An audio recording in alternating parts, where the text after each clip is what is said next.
Patricia y a Elena, y después la idea es conversar sobre lo que hemos visto. Primero sobre las dos primeras escenas, la pena de muerte y María Josefa, a ver qué les trajo, qué les trae o qué les hizo pensar o sentir. Y luego concentrarnos en La boca amordazada de Patricia Zangaro y en otras obras de la dramaturgia de Patricia que abordan situaciones de mujeres en distintos contextos. Bueno,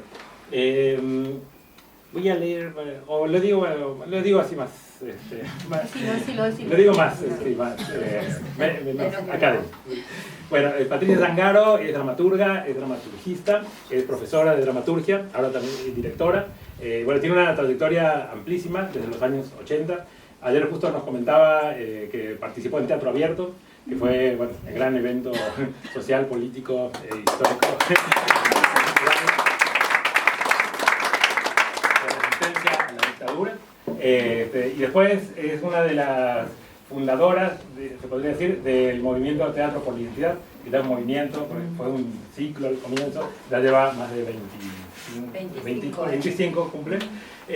Patricia presentó en el año 2000, se acercó a las abuelas de Plaza de Mayo porque quería colaborar con su dramaturgia para ayudar a encontrar a los niños que estaban todavía apropiados. Y entonces hizo una obra hermosa que se llama A propósito de la duda, que dirigió Daniel Fanego, que fue un semimontado, donde participaban gente de hijos, de la agrupación Hijos, las abuelas mismas. Bueno, ya nos va a contar. Y ahí, a partir del año siguiente, se dio inicio al ciclo de Teatro por la Identidad, que todavía está muy fuerte y muy vigente en todo el país, por todos los rincones. Bueno, ha hecho obras preciosas como Por un reino, hizo un homenaje a Griselda Gambaro y Sinisterra, que se llama Transoceánicas, que lo vimos con Elena y con Daniel en el Celsi. Bueno, hoy debuta La Afinada, que fue la primera obra, Pascua Rea, bueno, muchísimas obras, y muchas hablan del problema de la situación de las mujeres en diferentes contextos, en este caso, bueno, como en el mundo musulmán contemporáneo, pero en otros casos, como Auto de Fe entre bambalinas, en la época colonial, un virreinato del Río de la Plata, sucede esa historia. Y bueno, da talleres, ha dado talleres en la Asociación Argentina de Actores y Actrices, en Argentores, y ha recibido muchísimos premios por su trabajo. Y también sus obras han sido publicadas en otros idiomas, traducidas y representadas, bueno, muchísimo por todos lados, en Argentina y fuera de Argentina también. Bueno, luego les contamos más sobre La boca amordazada en particular. Y Elena Biso es psicóloga, psicoanalista, doctora en psicología, con mención en psicoanálisis, y también es dramaturga, egresada de la Universidad Nacional de las Artes, de la carrera de la maestría en dramaturgia, que también coordinaba Patricia Zangaro durante 10 años. Elena también es escritora y ensayista, tiene muchos trabajos publicados y libros, y ahora digo algo más. Tenía ahí Y lacaniano. ¡Qué memoria! Y muy importante, hace un trabajo de difusión de las dramaturas argentinas. Tiene un taller que se llama Dramaturas Argentinas, una página de Facebook también, donde ha analizado a muchísimas dramaturgas. Su especialidad en el análisis dramatúrgico es el conflicto dramático de mujeres en dramaturas argentinas. Bueno, también ha dado clases sobre distintas dramaturgas argentinas, como Griselda Gambaro, como Patricia Zangaro, también sobre las dramaturgas históricas, las del siglo XIX, comienzos del XX. Bueno, y tiene varias obras escritas, que esas sí las voy a leer. Una es, tiene por ejemplo Modelo Vivo, Desconfianza, ¿no? Poe y el Autómata, La duda de Cleopatra, que lo va a poner en escena ahora Mónica Mafía, una gran shakespeariana. Macedonio regresa, sobre Macedonio Fernández, y La metamorfosis de Orlando, es su última obra que está ensayando sobre la vida de Lita Sackville West. Bueno, también luego comentamos más cosas sobre quiénes son y de dónde vienen. Bueno, en primer lugar, le quería preguntar sobre la primera obra o el primer fragmento, es un poema en realidad de María Elena Walsh, que lo escribió en 1991 en Clarín. Justo era la época en que Menem estaba queriendo de nuevo implementar la pena de muerte. Se armó un gran debate en la sociedad, mucha resistencia en las calles también, mucha gente que no quería pena de muerte en Argentina, sobre todo en un país donde veníamos con un baño de sangre desde hace mucho tiempo, ¿no? Entonces, avalar que el Estado mate a otras personas, bueno, generó un gran revuelo. María Elena Walsh, siempre valiente, siempre lúcida y siempre increíble, escribió esa nota que mandó al Clarín. Y pues la conocemos más a María Elena Walsh por sus trabajos para niños, niñas, sus canciones, todo el mundo cantó, hacía celositos más peludos. Sus canciones infantiles también decían un montón de cosas sobre el género, sobre la sociedad, pensaban en un mundo al revés, no sé si sería posible. Bueno, son canciones muy para pensar, ¿no? Para que los niños piensen y desarrollen su imaginación. Y también escribió, bueno, canciones para grandes, poemas, muchos libros y muchos artículos en los diarios que se compilaron en un libro hermoso que se llama Desventuras en el País Jardín de Infantes, donde publicaba esa nota que también había salido en Clarín, hablando de la censura, justamente en relación a la dictadura, donde decía: somos grandes, déjenos pensar, señores, tenemos una goma de borrar incrustada en el cerebro, déjenos pensar. Y decía: esta nena quiere preguntar, esta nena quiere decir. Bueno, ahí está la pena de muerte, y es un texto que yo ya había hecho en teatro, una obra primera en Ushuaia en el año 2007, que se llamaba Las Histéricas, y iba contra todo ese título. La obra era, hablaba del feminismo, de las luchas de las mujeres, del patriarcado, de distintas cuestiones, y ahí en un momento decíamos la pena de muerte de otra manera, totalmente con unos vestidos así de papel que rompían, eran 7 actrices. Pero ahora, muchos años después, 20 y pico de años después, ese texto lo trajimos aquí porque nos seguía pareciendo muy válido y muy vigente. Bueno, y agradecemos también a Graciela García de la Fundación María Elena Walsh, la presidenta, y a Felicitas Luna, que es miembro del Consejo de Administración, por habernos facilitado la autorización del texto. Bueno, no sé si alguien quiere, no sé si Elena, Patricia o alguien más quiere... Alejandra, ¿quieren comentar algo sobre ese texto? A la escritora. Bueno, sí. Bueno, dale. Es parecida, porque yo veo que hay dos casos que son casi idénticos. El de Camila Gorman y el de la árabe. Sí. O sea, las dos son condenadas a muerte por haber violado de frente el derecho positivo vigente en ese momento. Exacto. Mi idea era preguntarle a la escritora qué es lo que reivindica, si hay algo reivindicable en esa obra. Esa era mi idea. Bueno. ¿Contesto ahora sobre...? O esperamos para lo de la pena de muerte un poquito, para a ver si vos... Sí, respecto a la primera obra, me llevó de la Revolución Francesa, ¿no? A, por ejemplo, bueno, la época nuestra de la liberación del Río de la Plata, y pensaba en la época de la Revolución Francesa, si alguien me puede responder, porque no leí, no conozco el texto, si se refiere a Mary Wollstonecraft o a Olympe de Gouges, alguna de ellas. Probablemente a Olympe de Gouges. Sí, a ella, probablemente a ella. Exacto, porque habla de la mujer que quiso escribir los derechos de la mujer y la ciudadana, ¿no? Claro, y la consideraron aberrante, dijeron que eso no se podía. Por eso dice mis camaradas revolucionarios, bueno, muy irónica, María de Walsh. Sí, Olympe de Gouges fue condenada a la guillotina. Sí. Fue una mujer muy intelectual, una mujer pensadora, luchadora, y se conoce muy poco, casi nadie sabe de quién era Olympe de Gouges. Y el valor que tiene ese texto es que, justo como decís vos, toma historias reales, como la de Camila Gorman, que todo el mundo habrá reconocido cuando vieron la película y todo, o no. Y historias de personas reales, pero también de personas anónimas, algo que podría haber sido en algún lugar, que no sabemos muy bien a quién le ocurrió, pero sabemos que ocurrió, ¿no? Porque hay, de todas estas mujeres que aparecen ahí, hay algunas que no sabemos muy bien quiénes pueden en el haber caso, sido. por ejemplo, de la que muere en guerra acá, ¿no? Por la liberación de nuestro... ¿Quién era? Tenemos... No sé, no dice que murió en una batalla entre unitarios, en una revuelta entre unitarios, no sabemos. En el otro dice de federales, como que era un poco... Toma todo el tiempo de Argentina a otros lugares. como que va bien. Y el texto original, algunos son hombres y otros son mujeres. Algunos dicen fue condenado a la horca, y otros dicen fui condenada. Pero bueno, como esta obra era protagonizada por mujeres, claro, la adaptamos y la la hicimos en para femenino. decir que todas son mujeres las que han vivido eso. Y el final es impresionante, a mí me interpela mucho eso que dice que cada vez que se alude a este escarmiento, la humanidad retrocede en 4 pasos. Bueno, la pena de muerte está vigente en muchos países, en muchos lugares, bueno, por lapidación, como en la última obra.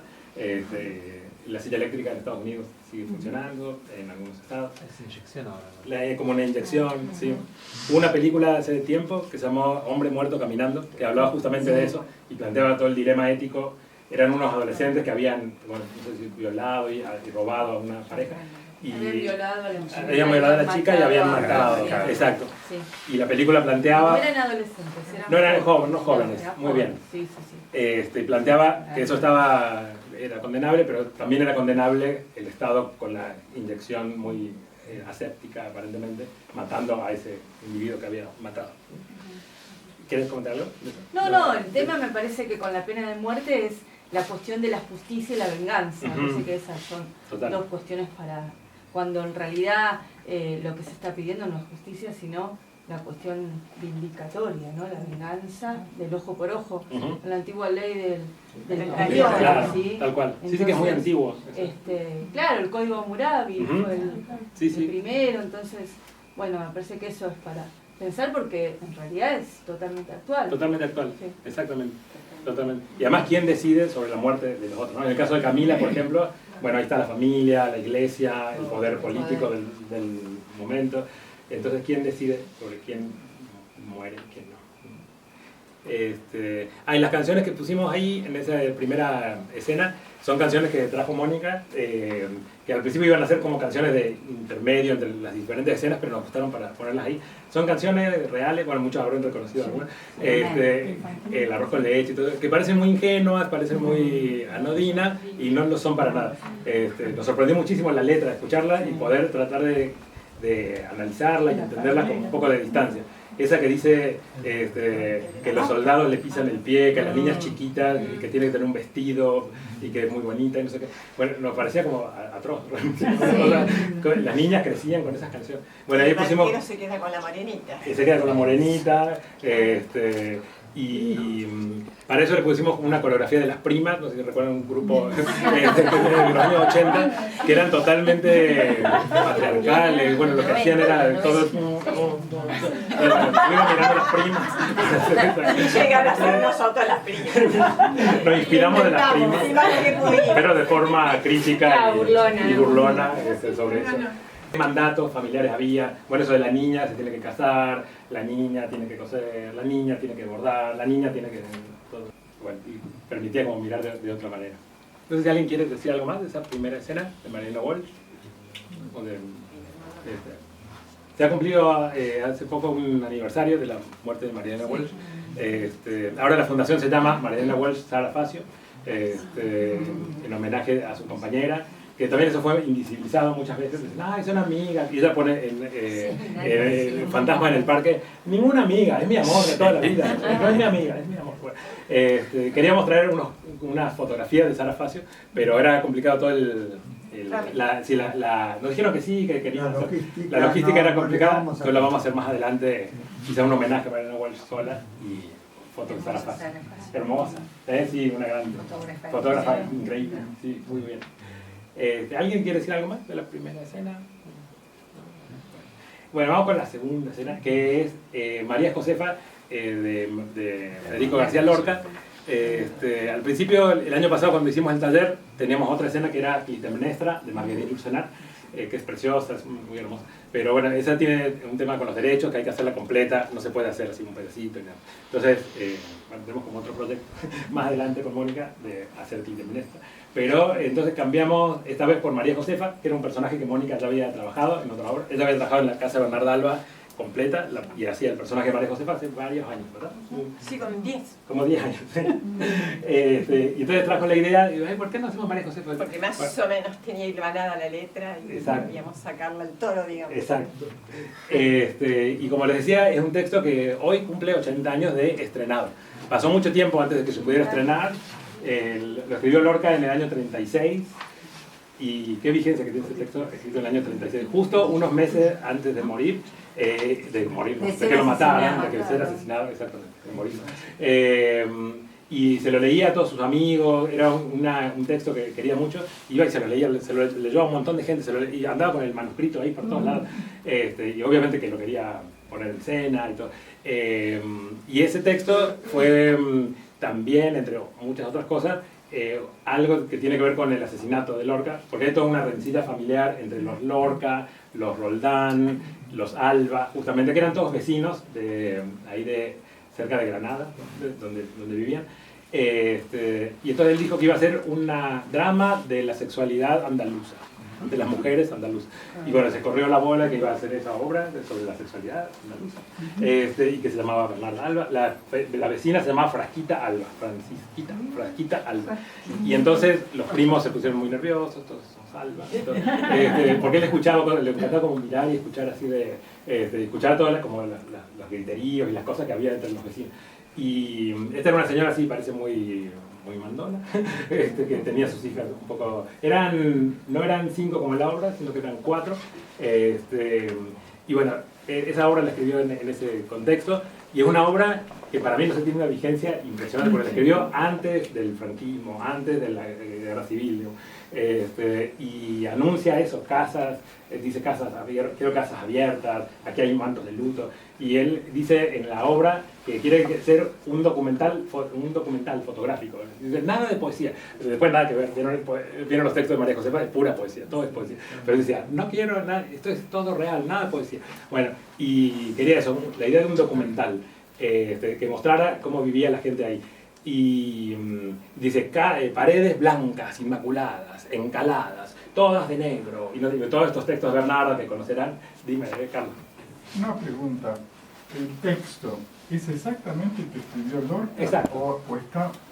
Porque yo he visto por lo menos 2 puestas de la casa de Bernarda Alba y no recuerdo que haya sido tan central el papel de María Josefa. No, claro, porque tomamos todos los textos de María Josefa de la obra, tal cual, en el orden que están, y los sacamos y los pusimos todos juntos. Son 2 escenas, el primer acto y el último. Y lo que hicimos fue sacarle, digamos, los interlocutores que los usan ustedes, discúlpenme, y armamos un monólogo, tal cual. Y a veces monólogo y a veces habla con otros. Porque entran 2 veces. Entra 2 veces.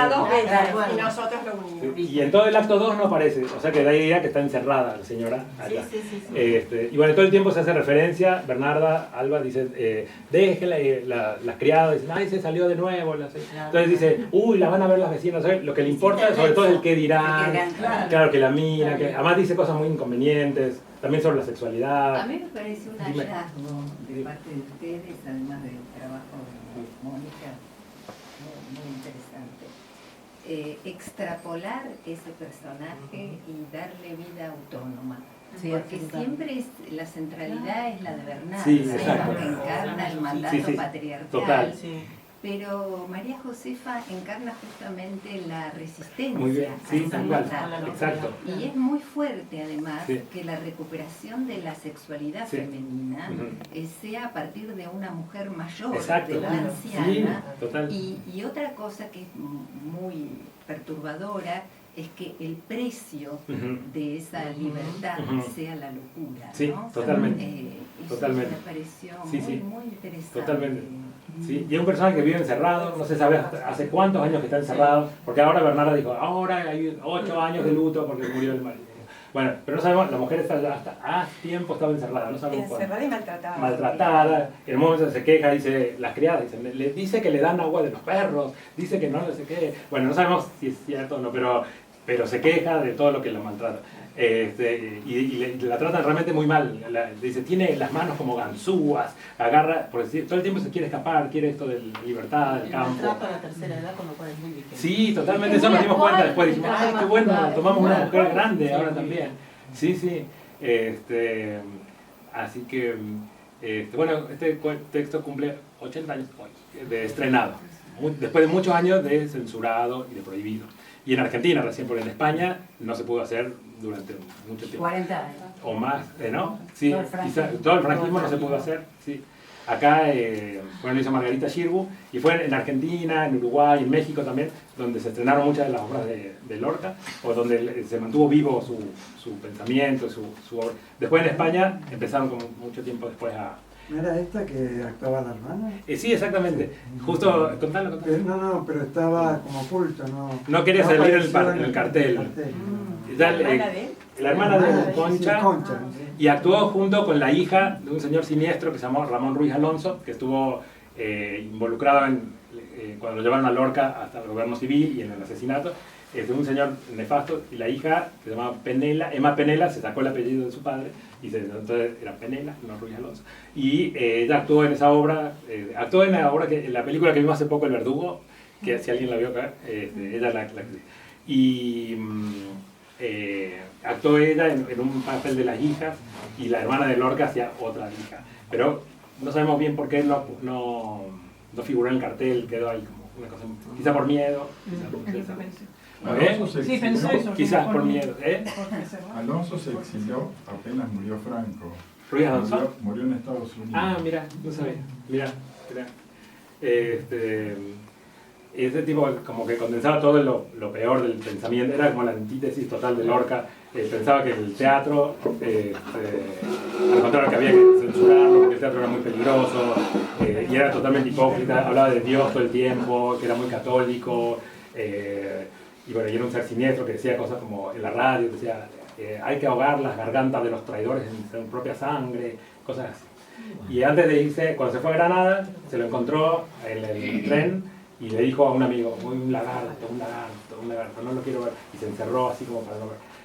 Bueno, y el tipo tenía las obras completas de Lorca en su despacho, en un despacho que tenía un montón de literatura católica, catecismo, no sé qué, y las obras completas de Lorca. Bueno, ese es como otro tema. Pero bueno, la obra, tanto María Josefa como Adela, la hija menor que se suicida, son las que encarnan esta voz de la libertad, del deseo, del placer, y de la lucha contra ese mandato tan férreo que tiene Bernarda, que es como digna hija de su padre. Ella dice, así sucedió en casa de mi padre y en casa de mi abuelo, y entonces yo voy a hacer... Es un mandato realmente patriarcal y ella lo cumple realmente tal cual. ¿Alguien quiere decir algo más de María Josefa? Bueno, y entonces vamos a La boca amordazada, de Patricia Zangaro, que es un texto del año 90, un poco, 90 y algo, 98. 98, que se estrenó simultáneamente en Francia, en el Festival de Aviñón, y en Argentina. En Argentina lo hizo Cristina Vanegas, y era un proyecto que justo ayer Patricia nos contaba, que, bueno, ¿querés contar cómo Sí, en realidad fue un texto escrito a pedido por Françoise Tanás, que vive, ya prácticamente no trabaja, pero está entre nosotros todavía. Françoise Tanás es la gran traductora al francés de la mayor parte de dramaturgos rioplatenses, dramaturgos y dramaturgas, porque ha traducido también muchos textos uruguayos, incluso también chilenos y demás, pero fundamentalmente el Río de la Plata. Y bueno, nos trajo a varios dramaturgos y dramaturgas esta idea de participar con un monólogo breve de un espectáculo que se llamó La Confesión, con la idea de hacerlo simultáneamente en Francia dentro del marco del Festival de Aviñón y en Buenos Aires dentro del marco del Festival Internacional de Teatro. Y bueno, escribimos varios monólogos, entonces tenía un dispositivo muy particular, la puesta en escena, donde había varios confesionarios. Un actor funcionaba como el oficiante, como una especie de sacerdote, y entonces los actores y actrices pasaban de confesionario a confesionario y le confesaban a un espectador o espectadora, uno por vez, Genial. un monólogo, era una confesión, ¿no? Y esto estaba dentro de un ritual donde sonaba una campanita, duraba una determinada cantidad de tiempo, entonces se armaba coreográficamente, ¿no? Así que bueno, en ese marco se estrenó ese texto, que acá lo hizo Cristina Vanegas, pero bueno, después es un texto que se hizo mucho y se sigue haciendo, porque como es un texto breve, a las actrices les ayuda mucho de pronto para hacer audiciones, castings y demás, ¿no? Así que bueno, se ha hecho muchísimo. Y en algunos casos se ha hecho, así, como aquí en el marco de un espectáculo que habla sobre las mujeres, por ejemplo, una que se llama Sin Miriñaque, hay otros espectáculos que son como monólogos breves, todos sobre historias de mujeres. Y también, como dice Patricia, se ha hecho también autónomo, como un espectáculo en sí mismo. Autónoma, a pesar de ser breve, hoy por hoy el teatro ha roto ciertas reglas que antes eran muy rígidas en cuanto a la duración de un espectáculo.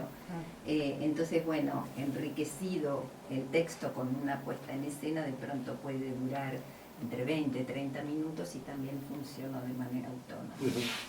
Y aquí lo han dirigido muchas personas, Gustavo Insaurralde, que estuvo ahí en nuestro curso, muchas personas han hecho esa obra, actrices, y en algunos casos han sido dúos. Katy también lo hizo. Lo hice en Misiones. En Misiones. Luis Andrada me dirigió mi primer monólogo. Mira. Salí de gira. ¿A tu primer monólogo fue? Sí. Mira. Luis Andrada, no sé si te suena. Sí, claro. Sala Tempo. Sí. Claro, que fue uno de los participantes y escritor también de la ley del teatro, ¿no? Mira, claro. Y del ET.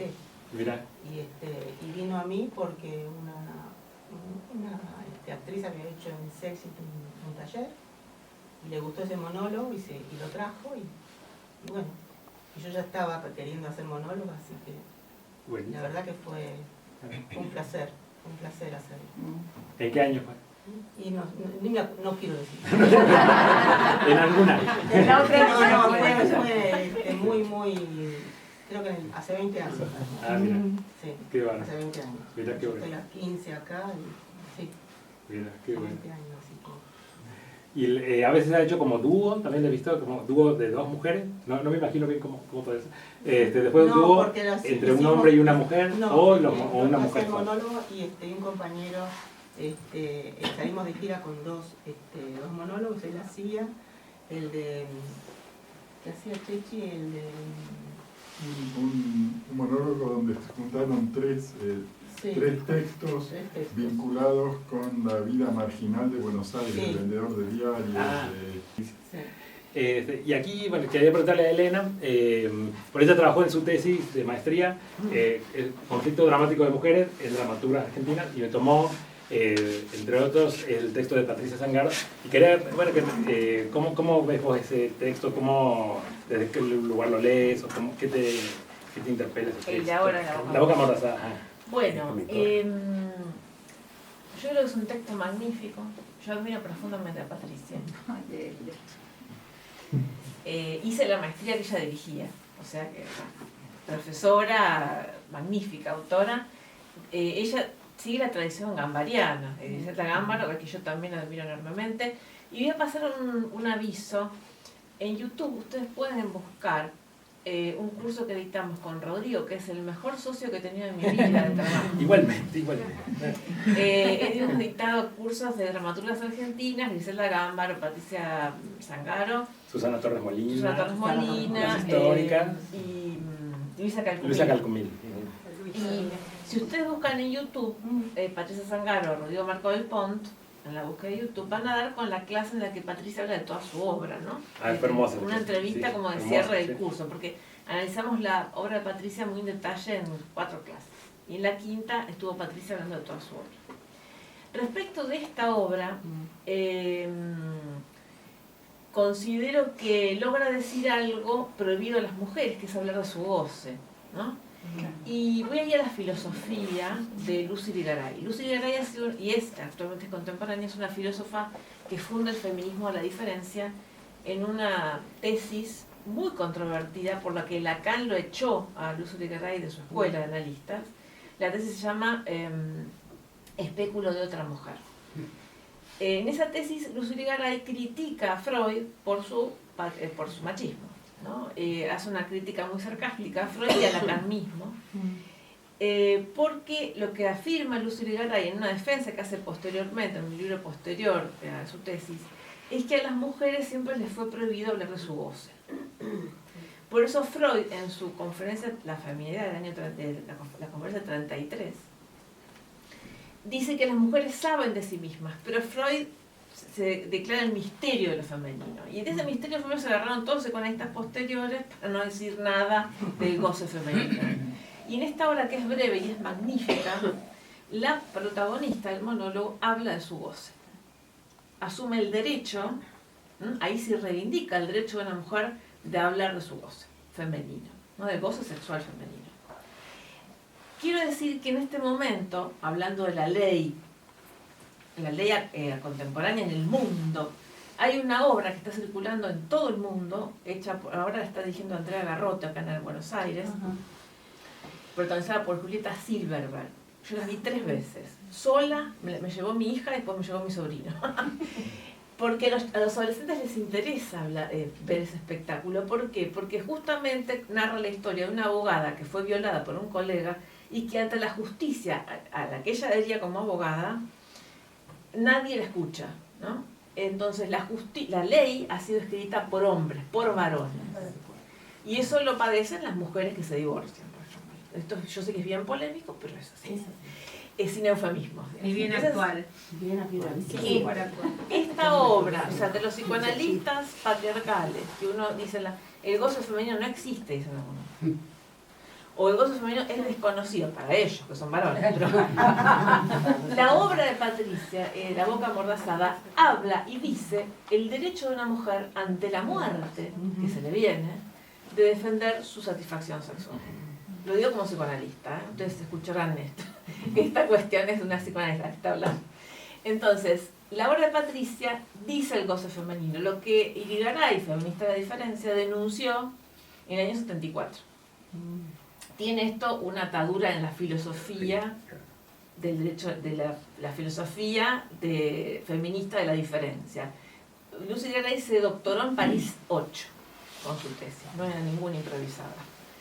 Pero sufrió el castigo patriarcal de segregarla, y hoy en la filosofía Lucy Irigaray se la tiene como una filósofa menor. ¿Por qué? Porque dijo lo que nadie soporta, o lo que poco soporta. Entonces, digamos, yo entiendo la obra de Patricia como en ese valor hasta diría filosófico, ¿no?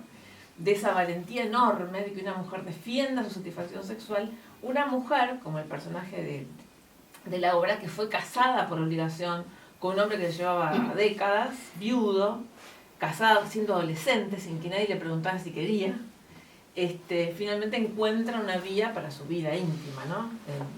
Que termina con la muerte. Entonces, no es una cuestión antigua, es bien contemporánea, y los adolescentes, mi hija de 16, mi sobrino de 18, me dijeron, tía, mamá, llévame a ver Prima Facie, que habla de esto, de que la ley fue escrita y es ejecutada por hombres, en una lógica patriarcal. Bueno, ese es mi comentario. A mí me parece muy quedamos afuera los hombres. No, los buenos no. Lo que está diciendo Elena, y de alguna manera responde la pregunta que yo no llegué a responderte. Sí. Y que de alguna manera también soslayé la respuesta, porque es muy incómodo para una autora reivindicar su propio texto. En realidad escribimos y es el público el que tiene el absoluto derecho de leer y recibir la obra como quiere, ¿no? Sí, sí. Por eso es bastante incómodo hablar de eso.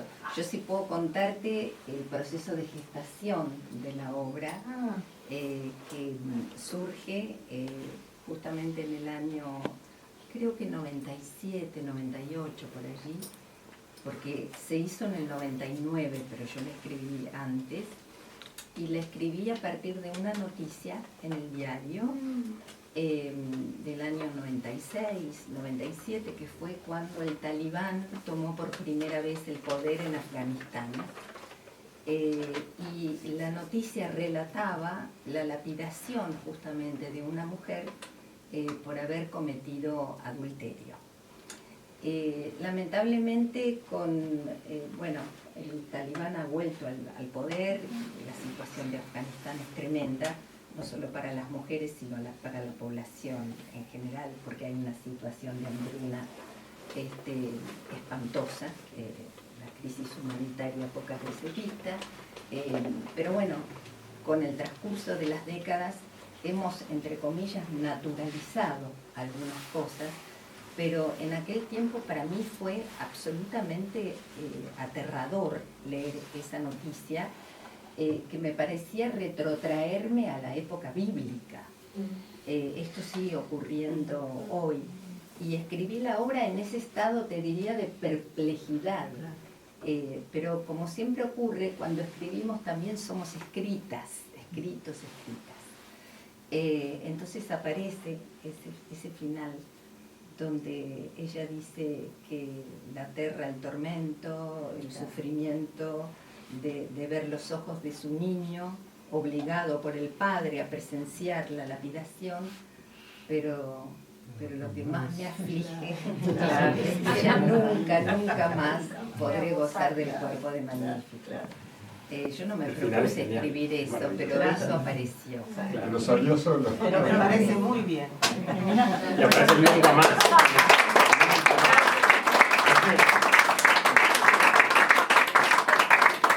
Y quiero destacar que me pareció una hermosa idea de puesta, Gracias. que decía Daniel, esto de ir quitando los velos. Ajá, quitar los velos, sí. Es tremendo eso. Sí. Sí, como ir a la sensualidad, también esa mujer tan cubierta, que viene como coso, hay la máscara. Es como que ahí hay toda una resignificación de lo que es la burkina y sí, todo. la burka, claro, tal cual. Porque aparte ella no ve nada. No ve nada, viene... Claro. Está vendada completamente. Hay una capa, y hay otra, y hay otra, y hay otra. Y la boca, y los ojos, y los guantes. Sí. Y que se ven un montón de mujeres así, se ven cotidianas, todas cubiertas, todo, con un calor así, 40 grados, y todas cubiertas, y los tipos de shorts mostrando los músculos, de verdad, ahora y varios metros atrás del hombre, y van a comer, y van contra la pared.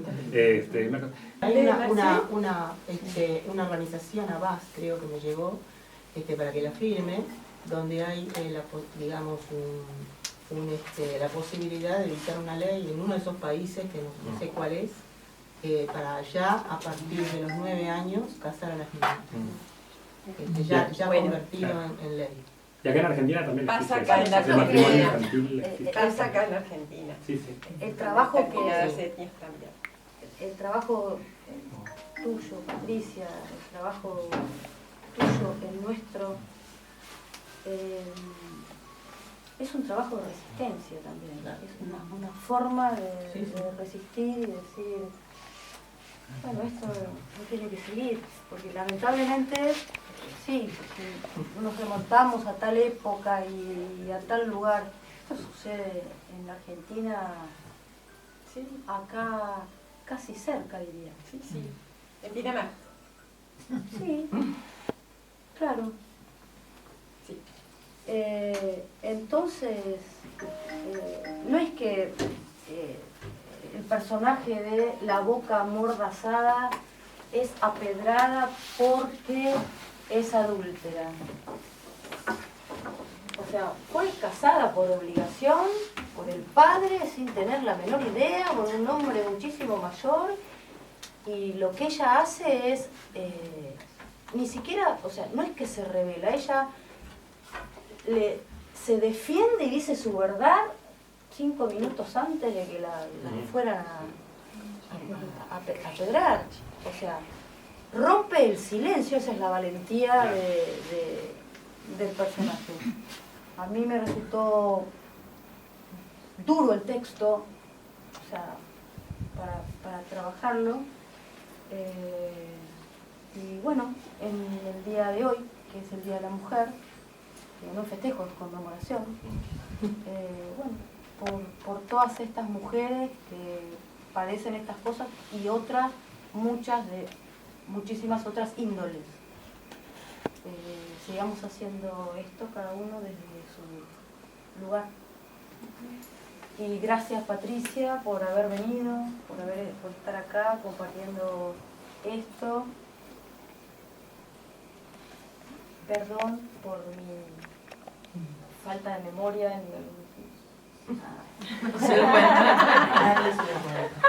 Lo sé, lo sabemos. Eso lo sabemos nosotros. No para nada. una guiñada de ojo y gracias también por estar acá. Me encantó tu actuación. Gracias. Muchas gracias.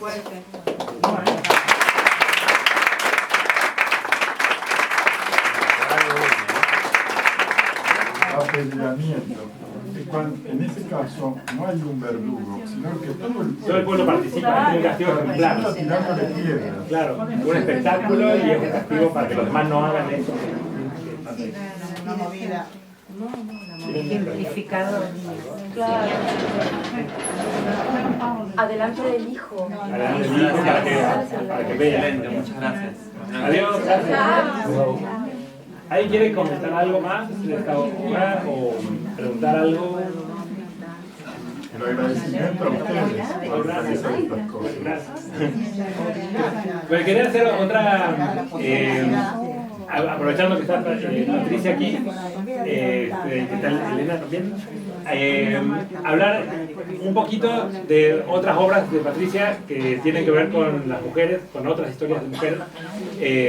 Para eso voy a leer un pedacito de una autora que se llama Susana Tarantúbies, que es una cita de un artículo que se llama El patriarcado en la obra de Patricia Sangaro. Es un poquito largo, pero vale la pena escuchar que dice, porque nombra varias obras. Entonces, a partir de esto le quiero hacer una pregunta a Patricia para ampliar un poquito y conocer más sobre su dramaturgia. A ver, dice así. Esta es también una estudiosa del teatro argentino, es mendocina, es profesora e investigadora. Y dice, las obras de Patricia Sangaro proponen la confrontación de los roles socialmente impuestos a las mujeres en los más diversos contextos sociohistóricos. En todos ellos, ya sea en nuestro país, en la época de la conquista del desierto, como en sus obras El Confín y Última Luna, o en el mundo musulmán contemporáneo, presentado en La Boca Amordazada, o Un lugar y tiempo míticos, que no pueden precisarse, como los de su obra Tiempo de aguas, se cuestiona el sistema androcéntrico y se devela su funcionamiento y sus consecuencias. Sus personajes femeninos no aceptan las imposiciones de tal sistema. Por ejemplo, la joven de su obra Tiempo de aguas desobedece el mandato paterno que le prohíbe aprender a leer y escribir. El personaje de la Pochi, en Por un reino, se rebela contra el patriarca de su clan, una tribu de mutilados y marginados, para aliarse con el enemigo y así liberarse. La Pochi es oprimida debido a su condición de mujer. En ese sistema patriarcal, no sabemos en ese sistema patriarcal caracterizado por la violencia, ella está definida solo por su cuerpo, por su función biológica. Así, en su capacidad de gestar y parir, es su capacidad de gestar y parir lo que la mantiene sujeta al despótico personaje de Tatita. La función social de la Pochi es la de la hembra reproductora, la que provee descendencia al patriarca. Esto dice Susana Tarantúbies en ese artículo en el que analiza varias de las obras de Patricia. Tiene también un artículo en el que habla de varias dramaturgas argentinas y bueno, trata de pensarlas juntas. ¿Qué tienen en común todas esas obras de Susana Torres Molina, de Patricia Sangaro y de varias? ¿Qué las piensas en ese sentido?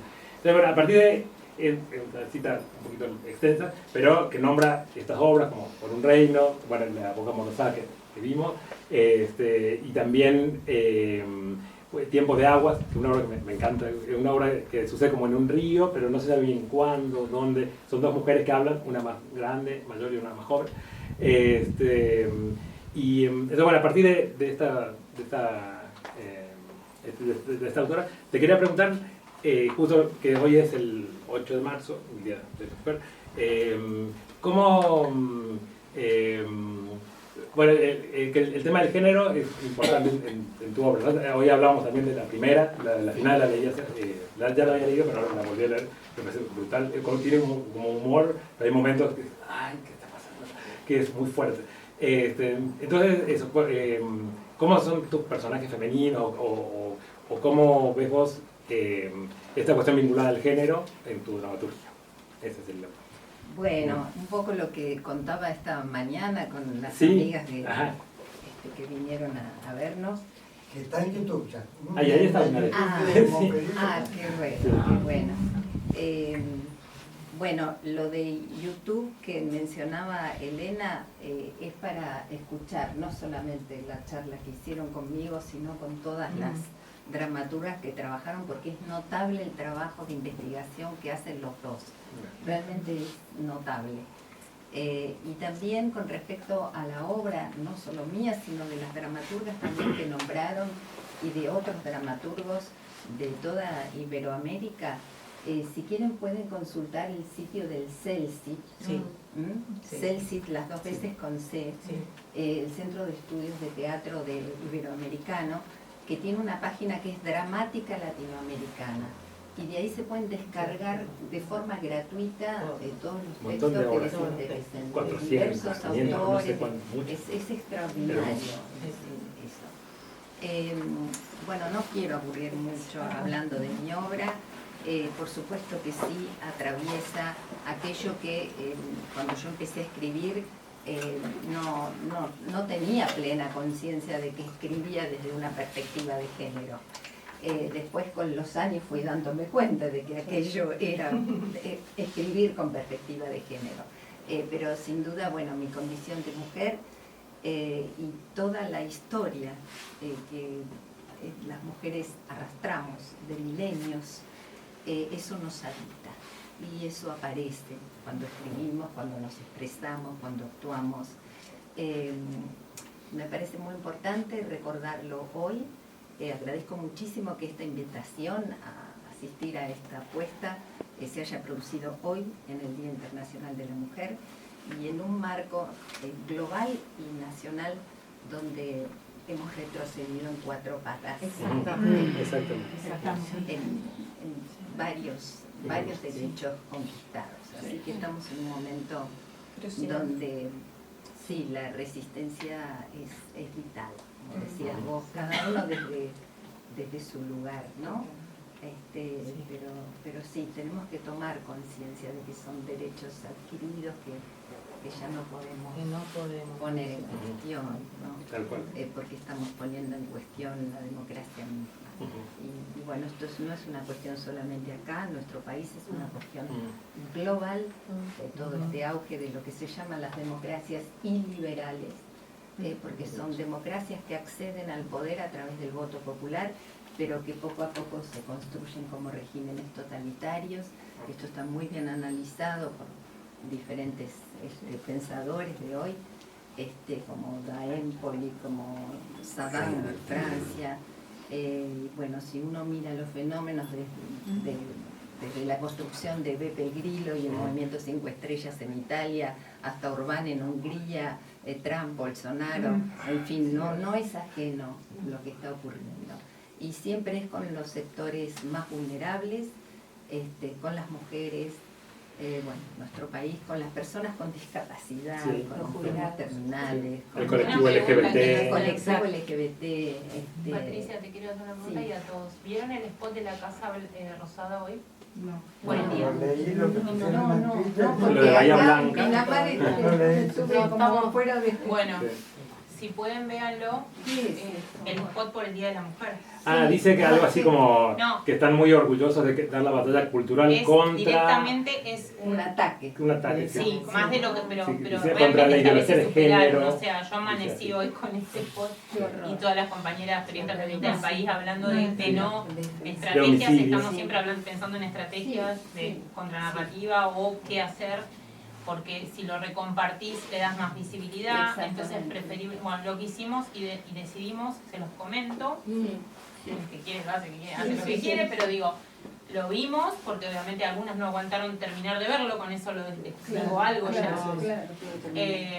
Y lo que hicimos fue denunciarlo, o sea, reportarlo en la red social, que igual sabemos de quién es la red social y todo lo que pasa, pero bueno, aunque sea reportarlo como para que haya un montón de reportes por información falsa sobre todo.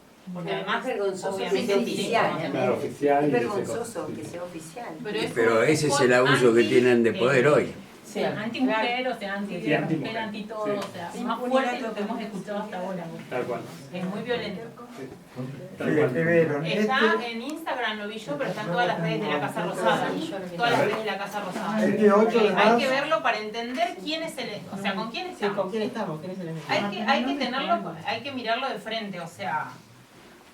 Y no hubo ninguna acción real, nada. No, es muy cortito lo que pusieron. ¿Alguna voz que se haya alzado, aparte de lo que es internet y eso? El feminismo se alza todo el tiempo contra... No, pero me refiero a algo más concreto, ¿no? No solo, sí. Los medios feministas, lo que pasa es que también estamos en esa disyuntiva que estamos debatiendo todo el tiempo entre periodistas, o sea, ¿qué hacemos? Porque, o sea, enfrentar el discurso con la... ¿Vos qué haces con la mentira constante? O sea, es muy difícil luchar contra la mentira constante. Te la pasás... Yo estoy en crisis periodística, por ejemplo. Yo soy periodista feminista. Estoy en crisis constante que ganó este ser. La verdad, Daniel, que hablar del... ¿Ser o cerdo? Sí. Hay unos podcasts franceses que analizan justamente por qué la izquierda perdió medios. Y dicen que justamente por la mentira, porque la izquierda no miente. Exacto. Entonces, ¿qué haces? Estás continuamente, digamos, tratando de desmentir la mentira, o sea, ¿no? Digo, en el periodismo que nosotras hacemos. Entonces, no, estar diciendo que caes tarde ya no sirve. El efecto, bueno, es muy interesante por eso entender qué es la ultraderecha, qué es la extrema derecha. ¿Vos lo tenés ahí, Daniel? Sí, dice la casa, tengo dos. El de la Casa Rosada dice, este 8 de marzo reafirmamos nuestro combate frontal a la ideología woke, que busca lucrar dividiendo a nuestra sociedad. No, pero hay un video. Sí, el video sigue después. Sí. Pero no vamos a pasar el video. No. Tremendo. Hemos conseguido bajar los homicidios aplicando una sola política. Mentira, eso El que las hace, las paga. Fuimos en contra de todos los delincuentes y las mujeres fueron las más beneficiadas. Y después, La Libertad Avanza pone a todas las mujeres argentinas de bien, que trabajan incansablemente todos los días por sacar a nuestro querido país adelante, a las que se levantan a las 5 de la mañana para tomarse un colectivo e ir a trabajar, a las que se quedan cuidando a sus hijos, a las que están estudiando por ser grandes profesionales, a todas ellas feliz día. Al resto no. El feminismo radical generó un odio entre sexos. Nosotros venimos a terminar con este odio. El feminismo quiere transformar a las mujeres en hombres. Nosotros queremos valorarlas como mujeres, con sus características distintas. El feminismo quiere gastar millones de dólares en cursos ideológicos que no cambian nada. Nosotros queremos que todos puedan ganar su propia plata para vivir libremente. El feminismo piensa que la violencia se frena con marchas y cursitos. Nosotros creemos que la violencia se soluciona siendo implacable con los que agreden, independientemente de su sexo. Bueno, creo que tan hermosa artista que tenemos aquí y que tenemos la suerte de ver, además de ver la obra. Vamos a terminar, perdón, voy a hacer, como soy música, voy a hablar de Bach, que en su obra, Bach escribe, por ejemplo, en tonalidades menores, pero el último acorde va a ser en tonalidad mayor. Hagamos como Bach, terminemos en una tonalidad mayor, por favor. Para terminar con una oralidad, le quiero pedir a Elena que hacer una pregunta. Ella trabaja el conflicto dramático de mujeres por mujeres en textos escritos por mujeres, dramaturgas argentinas sobre todo. Y entonces te quería preguntar, si querés, en la obra de Patricia Zangaro o más en general, ¿cuál es esa especificidad que vos ves en una mujer que escribe sobre los conflictos dramáticos de mujeres? Recién Patricia decía que lo que escribimos nos escribe. Y yo voy a recurrir a una maestra dramaturga que es Gisela Gámbaro, que dice: a mí me interesan los temas de mujeres porque yo soy mujer. Es sencillo. La cuestión es que la dramaturgia escrita por mujeres no tiene la misma divulgación que la dramaturgia escrita por hombres. Por lo cual es importante que el simbólico, la escritura que las mujeres generamos, tenga la divulgación necesaria. Y yo trabajo todos los días para eso. En la página de Facebook Dramaturga publico todas las obras escritas por mujeres en una divulgación que es gratuita, lo hago con mis colegas, yo me estoy formando como dramaturga, hace muy poco que estoy escribiendo teatro, pero yo noto una gran disparidad en el mercado, en el marketing, en los productores. Por ejemplo, ahora Cecilia Roth está haciendo una obra que se llama La Madre, y ¿quién la escribió? Un hombre francés. Entonces, el teatro comercial que se está llevando ahora adelante son obras compradas en el exterior, con la dramaturgia femenina que tenemos en Argentina. Es notable la disparidad, la inequidad que hay en la divulgación, en la inversión de recursos para llevar el teatro a escena, en la programación de la los programación teatros oficiales. oficiales. A veces hay muy poquitas. Complejo teatral de Buenos Aires hay Una sola. En dirección y en escritura, porque son dos roles tradicionalmente asignados a hombres. Exactamente. Han sido los hombres los dramaturgos, han sido los hombres los directores, porque son funciones de poder, ¿no? El que dice, el que escribe el texto, es el que impone un sentido, y a las mujeres no les fue permitido eso. El rol de las mujeres ha sido de actrices, de asistentes, de vestuaristas, escenógrafas, ¿no? Entonces el simbólico... Cocinera o chef. Cocinera o chef. Todas las tareas domésticas. O de cuidado. Salud y educación. Entonces yo me interesé en el conflicto dramático de mujeres, que no solamente es feminista combativo. Hay conflicto dramático de mujeres que no es feminista combativo, que es de mujeres, sencillamente. Pero habla de un mundo femenino que eso es Por ejemplo, hay una dramaturga que se llama Malena Sándor, que fue premiada con el Premio Nacional en el año 38 por Marechal y Cunil Cabanelas, que tiene una obra teatral que se llama Una mujer libre, que cuenta la historia de una mujer que a los 20 y tantos se quiere divorciar en la Argentina cuando todavía no estaba aprobada la ley de divorcio, y cree liberarse al divorciarse y entra en una cárcel de prejuicios. Una vez divorciada, el hermano le cuida la virtud, el padre la hace volver a la casa, ¿no? O sea, esa es una magnífica obra. Por ejemplo, Malena Sándor fue premiada con el Premio Nacional. Luego sin embargo, nadie sabía quién era Malena Sándor. Por eso a mí yo he ligado el mote de rescatista de dramaturga. Sandra Franza me dice que yo soy la rescatista de la dramaturga. A mí me apasiona leer teatro escrito por mis congéneres, porque encuentro que hay el tratamiento por la escritura femenina es distinta a la escritura masculina, pero no por una cuestión de celeste y rosa, no es un prejuicio. Porque el punto de vista femenino es distinto radicalmente que el punto de vista de un varón. Así que solamente se divulguen y se invierta dinero en obras escritas por varones habla de la disparidad aún vigente, ¿no? Y del olvido de las dramaturgas argentinas, que yo intento, con mi tesis de maestría, hice una selección desde la primera hasta Natalia Villamil con su obra Rota, y está incluida Patricia, obviamente, con la obra Tiempo de Aguas, que rescata justamente esto, que es la soberanía de la escritura por las mujeres, lo simbólico. Así que bueno, ese es mi punto de vista, mi trabajo desde hace ya 6 años, porque mi primera obra de teatral, que se llama Modelo Vivo, es la historia de una abuela mía, mi abuela materna, que quería estudiar arte y el padre no la dejaba porque había modelos vivos. Varones. Va a haber cosas prohibidas. Mi abuela obedeció a su padre, porque siguió pintando toda su vida, se casó con mi abuelo, tuvo hijos, se fue a la ciudad de Lincoln, etc. En mi obra no. En mi obra mi abuela tiene la vida que no eligió. Bueno, ahí me di cuenta.